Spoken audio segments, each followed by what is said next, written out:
Bismillahirrahmanirrahim. Assalamualaikum warahmatullahi wabarakatuh. Alhamdulillahirabbil alamin wa bihi nasta'in wa ala umuri dunya waddin. Asyhadu an la ilaha illallah wahdahu la syarikalah wa asyhadu anna Muhammadan abduhu wa rasuluhu alladzi la nabiyya ba'da. Teman-teman, alhamdulillah kita bisa berjumpa kembali di channel ini. Kali ini kita akan melanjutkan pembahasan masih seputaran ilmu kalam dengan subjudul kaitan dengan keadilan Tuhan. Kalau kemarin kita sudah memperbincangkan masalah kekuasaan dan kehendak mutlak Tuhan, kali ini kita akan membicarakan tentang keadilan Tuhan begitu. Nah, teman-teman, dalam ilmu kalam, konsep keadilan Tuhan ini adalah topik yang mendalam begitu dan juga kompleks dan menjadi perdebatan serta perbincangan di antara para cendekiawan. Nah, setidaknya ada empat aspek ya, ada 4 hal yang dibicarakan begitu kaitan dengan keadilan Tuhan ini. Yang pertama, kaitan dengan keadilan Tuhan dalam pembagian pahala dan siksa begitu.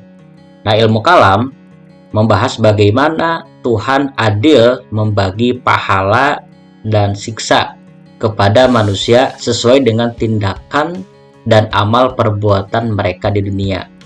Ini dalam satu pandangan. Dalam pandangan lain, kaitan dengan Tuhan membagikan pahala dan juga siksa itu merupakan kehendak dari Tuhan itu sendiri. Manusia tidak bisa campur tangan atau akal manusia tidak akan sampai ke sana begitu. Nah, kemudian hal ini melibatkan pertanyaan tentang bagaimana Tuhan mengukur amal baik dan buruk begitu. Ini pertanyaan yang diperbincangkan juga, bagaimana Tuhan mengukur amal itu baik atau amal itu buruk begitu. Serta apakah keadilan Tuhan itu selalu sempurna dalam memperhitungkan semua faktor yang mempengaruhi tindakan manusia. Nah, itu salah satu poin pertama yang dibicarakan. Yang kedua, keadilan dalam menetapkan takdir begitu. Nah, keadilan Tuhan dalam menentukan takdir adalah topik yang sering diperdebatkan dalam ilmu kalam. Kenapa? Ini terkait dengan ide bahwa Tuhan telah menentukan segala sebelumnya, menentukan segala sesuatu sebelumnya begitu, sejak zaman azali sebelumnya. Tetapi di lain hal, kita juga manusia begitu memiliki kebebasan untuk membuat pilihan kita sendiri. Nah, itu yang menjadi perbincangan juga. Satu sisi Tuhan sudah menetapkan segalanya begitu, menetapkan atau menuliskan apa yang akan menjadi bagian dari episode kehidupan manusia begitu, tetapi di sisi lain kita diberi pilihan untuk menentukan pilihannya sendiri. Bayangkan seperti ini. Tuhan telah menciptakan rencana untuk kita, untuk manusia. Tetapi kita memiliki kemampuan untuk memilih apakah kita akan mengikuti rencananya atau tidak begitu. Meskipun Tuhan akan tahu apa yang akan kita pilih, namun kita masih diberi kebebasan untuk membuat keputusan kita sendiri. Memang teman-teman ini bisa terdengar rumit begitu, tetapi intinya bahwa Tuhan memberikan kita kebebasan untuk membuat pilihan kita sendiri. Tetapi Dia juga tahu apa yang akan terjadi di masa depan. Begitu. Keadilan Tuhan ada dalam cara Dia mempertimbangkan keputusan kita dalam rencana Tuhan yang lebih besar. Meskipun sulit bagi kita untuk mengerti sepenuhnya, kita percaya bahwa keadilan Tuhan selalu adil dan bijaksana. Itu perbincangan yang kedua. Yang ketiga, teman-teman, keadilan Tuhan dalam ujian dan cobaan. Nah, keadilan Tuhan juga berhubungan dengan ujian dan cobaan yang Dia berikan kepada manusia dalam hidup. Kadang-kadang kita mengalami kesulitan atau penderitaan sebagai bagian dari ujian hidup kita. Kadang-kadang juga kita menghadapi sebuah kebahagiaan gitu dalam hidup kita. Nah, kita mungkin bertanya-tanya, mengapa Tuhan mengizinkan penderitaan terjadi kepada kita? Atau mengapa kemudian Tuhan memberikan izin kepada kita atau memberikan izin penderitaan mengalami kita begitu? Ini memang pertanyaan yang cukup sulit. Tetapi kita bisa memahami bahwa melalui cobaan ini kita bisa tumbuh lebih kuat dan lebih bijaksana. Tuhan tahu bahwa kita bisa melewati cobaan ini dan menjadi lebih baik begitu. Jadi meskipun terkadang sulit untuk mengerti mengapa kita harus mengalami penderitaan, kita percaya bahwa Tuhan adalah adil dan bijaksana. Dia memberikan ujian kepada kita karena Dia tahu bahwa kita akan bisa mengatasinya dan akan tumbuh menjadi manusia yang lebih baik lagi. Kemudian yang keempat, keadilan dalam pengampunan dan rahmat. Ini yang diperbincangkan juga. Keadilan juga berkaitan dengan bagaimana Dia menghukum dan bagaimana Dia memaafkan manusia.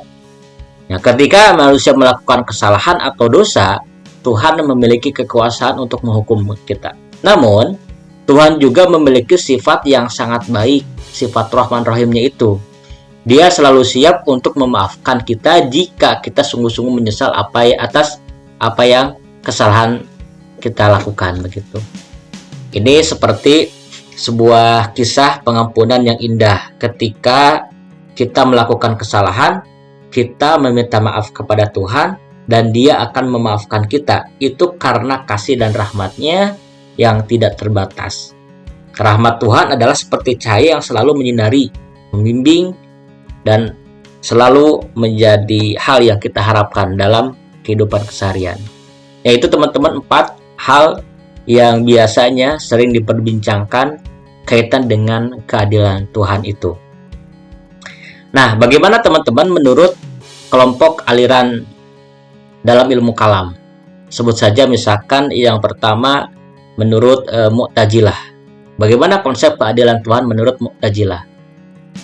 Nah, kata Mu'tazilah, karena kita yakin bahwa pikiran dan kebebasan manusia itu kuat, maka kita, kata Mu'tazilah, cenderung melihat hal ini dari perspektif logika dan apa yang penting bagi manusia.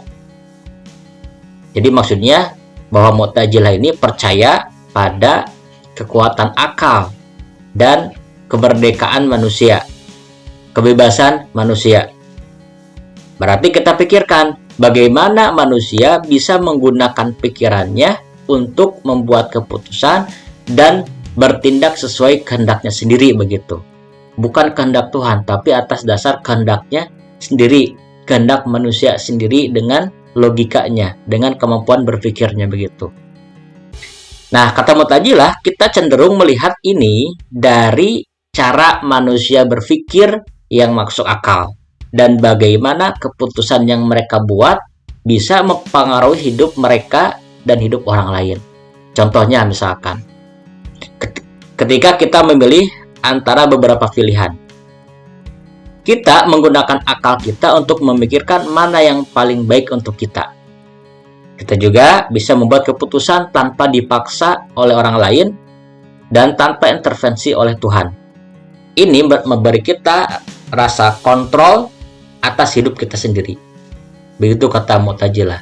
Jadi, cara Mu'tazilah memahami kekuatan pikiran dan kebebasan manusia adalah dengan memikirkan bagaimana mereka membuat keputusan berdasarkan pikiran manusia, pikiran mereka sendiri, dan bagaimana itu mempengaruhi hidup mereka dan hidup orang lain. Jadi semurni-murninya itu atas kehendak dari manusia, atas pikiran manusia, begitu. Nah, teman-teman, lebih lanjut, Mu'tazilah juga memiliki alasan. Manusia, katanya, yang memiliki akal yang sempurna. Ketika melakukan sesuatu, pasti memiliki alasan atau maksud. Jadi manusia kalau melakukan sesuatu pasti punya alasan.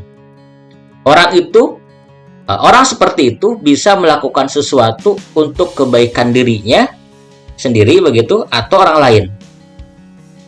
Nah, Tuhan juga memiliki maksud dalam segala tindakannya.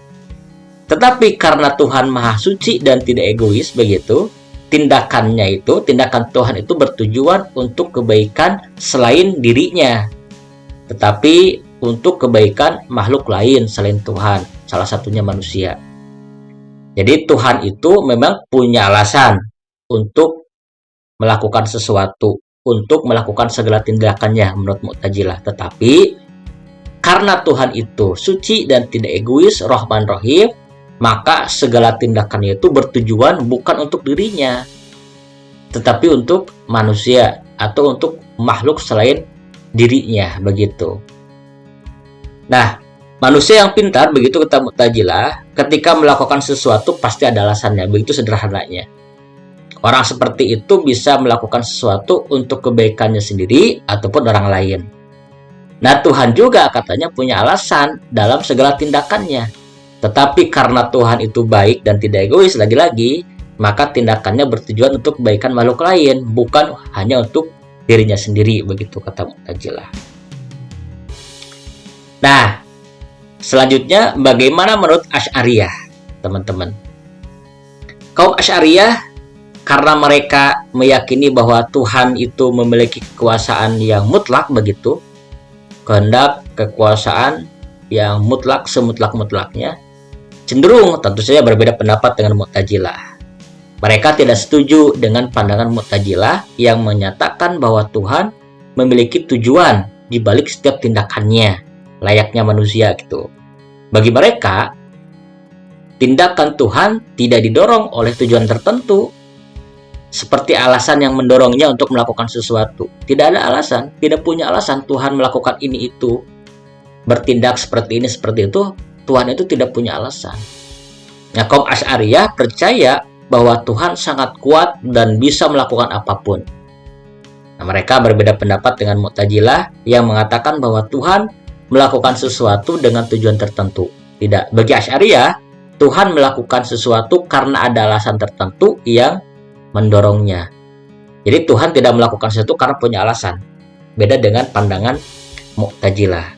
Jadi kata Asy'ariyah bahwa mereka mengakui bahwa perbuatan Tuhan membawa kebaikan dan manfaat bagi manusia. Dan bahwa Tuhan mengetahui tentang kebaikan dan manfaat tersebut. Namun, catatannya, pengetahuan serta kebaikan dan manfaat tersebut tidak menjadi alasan bagi Tuhan untuk melakukan tindakannya. Mereka setuju bahwa memang perbuatan Tuhan itu selalu baik bagi manusia, dan Tuhan tahu apa yang baik bagi kita, bagi manusia. Tapi itu bukan alasannya. Tapi Tuhan tidak melakukan sesuatu hanya karena tahu apa yang baik, begitu. Contoh misalkan dalam kehidupan di dunia, ketika kamu meminta bantuan orang tua untuk membuat keputusan yang baik. Nah, mereka mungkin tahu apa yang terbaik untukmu. Tapi mereka tidak akan melakukan sesuatu hanya karena mereka tahu itu baik untukmu, begitu. Mereka akan mempertimbangkan berbagai faktor termasuk cinta dan perhatian mereka padamu. Nah, jadi intinya bahwa Asy'ariyah itu meyakini bahwa Tuhan melakukan perbuatan itu pasti baik bagi manusia, tetapi begitu, Tuhan tidak melakukan sesuatu hanya karena Tuhan tahu apa yang baik, begitu. Jadi tidak punya alasan.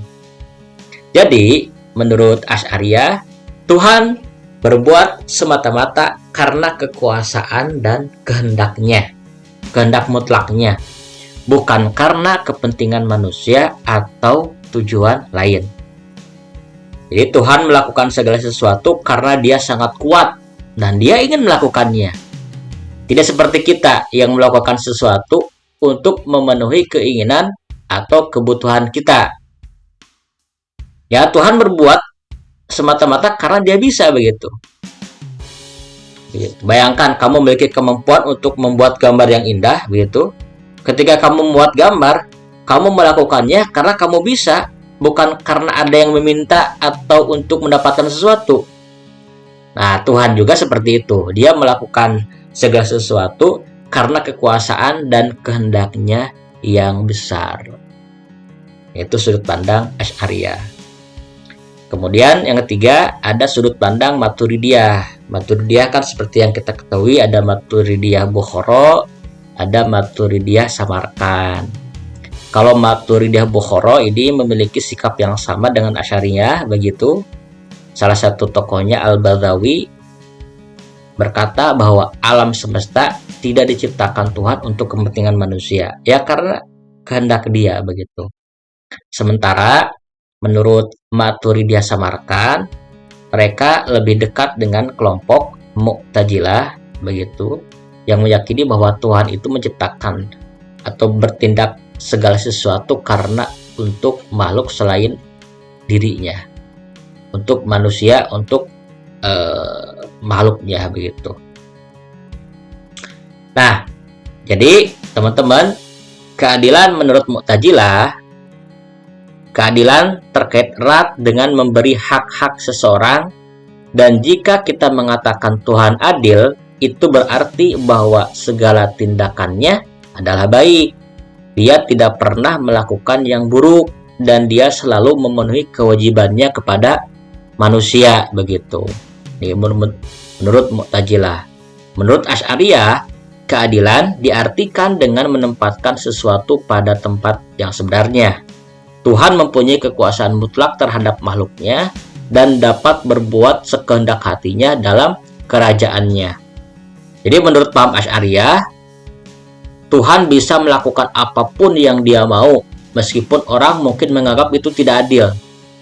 Nah, Asy'ari sendiri berpendapat bahwa Tuhan tidak bersalah jika Dia memasukkan semua orang ke surga, dan tidak zalim juga jika Dia memasukkan semua orang ke neraka. Gitu. Kenapa? Karena menurut Asy'ariyah, perbuatan salah dan tidak adil itu adalah perbuatan yang melanggar hukum. Dan karena di atas Tuhan tidak ada undang-undang atau hukum, perbuatan Tuhan tidak pernah bertentangan dengan hukum.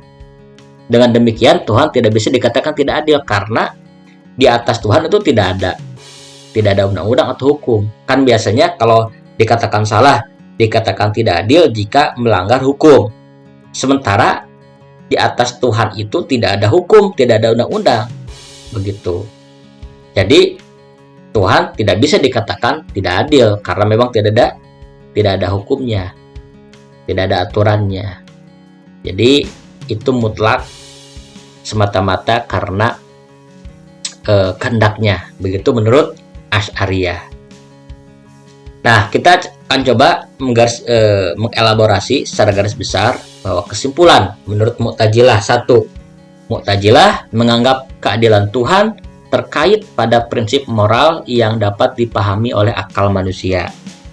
Mereka meyakini bahwa Tuhan bertindak berdasarkan keadilannya yang mutlak, dan bahwa manusia memiliki kebebasan moral untuk mengambil tindakan baik atau tindakan buruk begitu. Nah, konsep keadilan Tuhan bagi Mu'tazilah menekankan pemahaman bahwa Tuhan hanya melakukan tindakan yang adil dan baik, dan bahwa keadilan Tuhan dapat diukur dengan standar moral manusia. Menurut Asy'ariyah di sisi lain menekankan pada kekuasaan mutlak Tuhan yang tidak terbatas. Mereka percaya bahwa konsep keadilan Tuhan tidak dapat dipahami sepenuhnya oleh akal manusia dan tidak terikat pada standar moral manusia. Bagi Asy'ariyah, Tuhan bertindak sesuai dengan kehendak dan kebijaksanaannya yang tidak terbatas, dan bahwa keadilannya tidak selalu sesuai dengan pemahaman manusia tentang keadilan. Dan terakhir, saya akan coba mengelaborasi kaitan dengan pemahaman Ahlussunnah wal Jamaah. Bagi Ahlussunnah wal Jamaah, keadilan Tuhan dipahami sebagai sifat yang mutlak dan sempurna yang mencerminkan kebijaksanaan dan kasih sayangnya. Mereka percaya bahwa Tuhan adalah sumber keadilan yang tidak terbatas, dan bahwa segala tindakannya adalah adil dan baik, gitu menurut Ahlussunnah wal Jamaah. Atau Aswaja ya. Bagi Aswaja, keadilan Tuhan tidak terbatas oleh pemahaman manusia tentang keadilan. Mereka meyakini bahwa Tuhan adalah sumber keadilan yang lebih tinggi dari segala keadilan yang bisa dipahami oleh manusia. Keadilan Tuhan tidak hanya berlaku dalam hal-hal yang kita lihat atau pahami, tetapi juga dalam hal-hal yang tidak kita pahami. Dengan demikian, Ahlussunnah wal Jamaah menganggap keadilan Tuhan sebagai sifat yang esensial dari keberadaannya yang menjamin bahwa semua tindakannya adalah adil dan sesuai dengan kebijaksanaannya yang sempurna. Yaitu teman-teman yang bisa disampaikan pada kesempatan kali ini kaitan dengan keadilan Tuhan. Mudah-mudahan tidak puas sehingga kalian bisa mencari referensi di yang lain. Terima kasih, mohon maaf bila ada salah-salah kata. Assalamualaikum warahmatullahi wabarakatuh.